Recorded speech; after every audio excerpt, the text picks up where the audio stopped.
Hi, thank you very much and welcome. Thank you very much, Rebecca. It's great to be here. It's a great location. And I'm very happy to be here with Shen, CEO of PapayaMobile. I've actually known C for, I guess, believe it or not, more than 5 years. You were just out of college and we were going to Mobile Mondays and your hair was blue. So it's really an honor to be here with her again. So instead of me trying to describe what PapayaMobile does, I'll let C basically describe what she does and also a little bit about herself. Hey guys, my name is C, and thanks for the introduction, Frank. I founded Papaya about 6 years ago, and when we started the company, we wanted to make something that's related to games and social network. And over the years, the company has evolved into, which is a product that we call AppFlood. And this product is right now the largest real-time bidding ad platform in China for mobile. So right now the focus of the company is mostly on real-time bidding mobile advertising. So I think way back when you first started, the big thing was iOS app stores and games and so on. During those times, what was the funding situation for startups or just trying to start a company back then? What year was it? It was 2008, yeah. And we raised the first round of funding, Series A, in 2009, and then second round in 2011. So first round was $4 million from DCM, Dog Capital Management, and then second round was from DCM and the Keto Ventures. It was $18 million.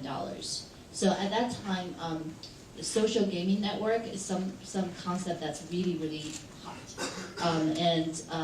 Companies like DNA, Gree from Japan have grown really, really fast at that time.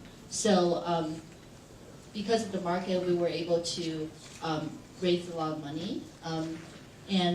Since then, actually the company's been profitable, so we haven't raised any money yet.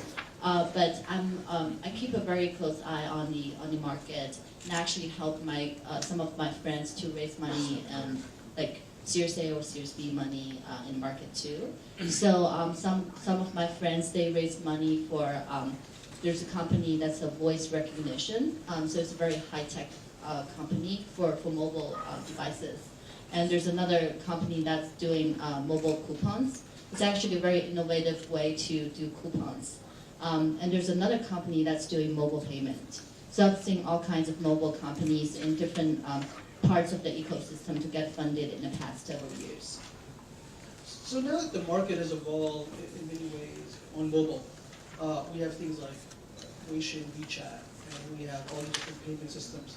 Is it harder now for startups to sort of carve a space? I mean, you were very early on. You were pre-WeChat. So the market was open, but is it, for newer mobile companies, is it a lot more challenging now? I would say it is, because we have seen some consolidation in the market, and bigger companies have started to acquire a lot of smaller companies and trying to do everything on mobile. When my friends went out to raise money, the question that a VC asked them the most is that what if Tencent does it? And usually there's not a good answer for it, because all of us understand that we would just pray that Tencent does not notice this area yet.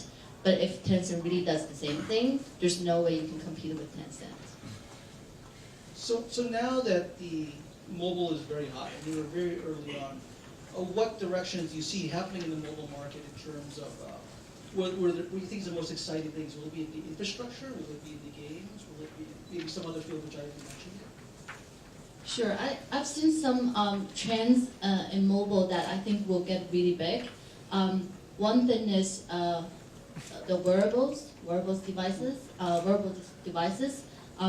think the Silicon Valley has, I've seen some really interesting companies in Silicon Valley, but in China, at least I haven't seen the general mass market have adopted any wearables yet. But I think that would be a huge market for China.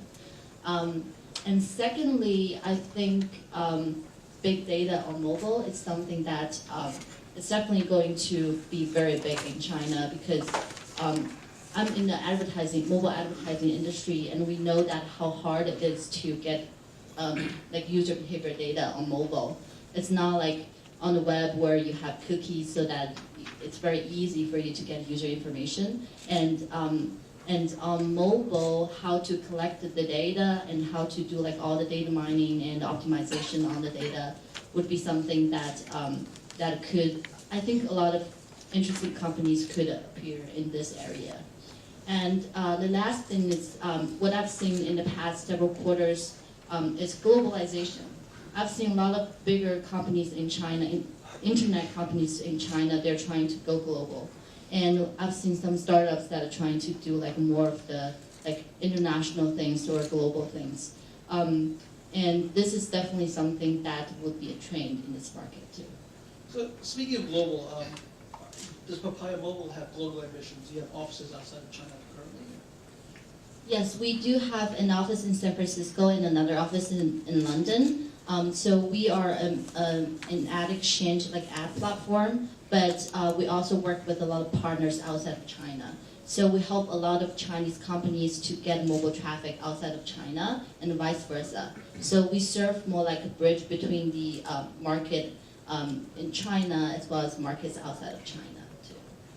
So given that China is a very unique market in both the internet and also the mobile, in sort of your experience, do you think China will be its own little isolated island of internet and mobile devices, what they call the China Droids, will be prevalent here as opposed to Android type apps and so forth? It depends. For some of the aspects, I think China would be very isolated. For example, like Android is dominant, but Google Play does not really exist in China. There are so many different local app stores, and the contents, meaning like applications and games, if they want to get their content to be distributed, they have to work with so many different parties, and it's a very fragmented market. Versus in the U.S., this market is like, in order to get your content distributed, the whole thing has been very mature right now. You basically work with some advertising companies and buy advertisements so that you can get your content to be promoted. But that's not the case in China, and there are so many different ways to do things in China. So in that sense, it's a very different market. But for some of the things, I have seen, as I mentioned, that a lot of Chinese companies are trying to go global. For example, Tencent, they are trying very hard in Southeast Asian countries, and some of these Southeast Asian countries and users are actually starting to adopt WeChat. So WeChat's been growing very fast in those countries. So we can see that some of the products can actually go across the border and be more of a global product. So sort of returning back to the capital markets, in a few more weeks, we're going to see the JD IPO, we're going to see the Alibaba IPO. Who knows what other IPOs will be coming in the pipeline by the end of this year. So basically, Chinese tech will be a little bit awash of cash. And these big companies will have a lot of big war chests for acquisitions. Do you think that this is maybe a good thing or a bad thing for the Chinese startup sort of community? Or is it basically the beginning of a bubble that's about to burst? Go public right now, but they are actually burning money very aggressively. So yeah, for some of the companies, they need to really care about their own balance sheet and cash flow too. Rebecca, how are we doing on time? We're doing okay. Let's see if there are any comments or questions from the audience. Any comments or questions from the audience? Speak now or forever hold your peace. Okay, all the way in the back. You mentioned for going. Let me get the mic to you. Oh, I can just Does that be work? louder. No, Sure. Yeah. we're doing Okay, video, so you we bet. want to capture you on video. He has a loud booming voice anyway. You mentioned that one of the trends is tech companies in China now looking to go overseas, expanding like in Southeast Asia or other areas.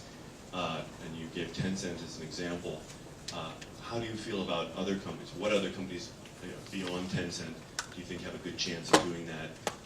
Right now, a lot of people are looking at Alibaba and Baidu, but I wonder what your thoughts are on that. Sure. Actually, we work with most of these companies because when they're trying to get users outside of China, a lot of times they come to us because we do have ways to help them to get traffic, like mobile traffic outside of China.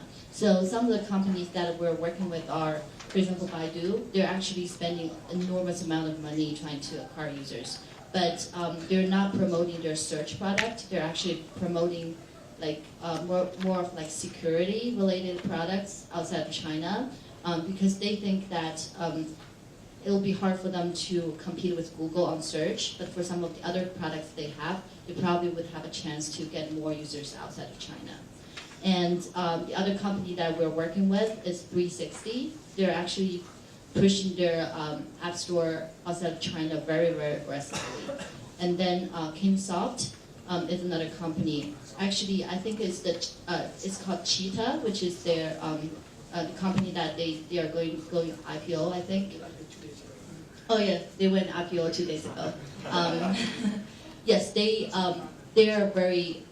I think they have this application called Clean Master, which has a lot of users outside of China. So let me see, Changyou, the gaming company, they actually made an application and they are spending a lot of resources trying to get users outside of China too. I haven't seen any of them really dominating some overseas market yet, but they're spending resources, and I can see that some of them will definitely get a lot of like market share outside of China. Yeah. Okay, that was great. Let's give Frank and C a round of applause, please. Thank you.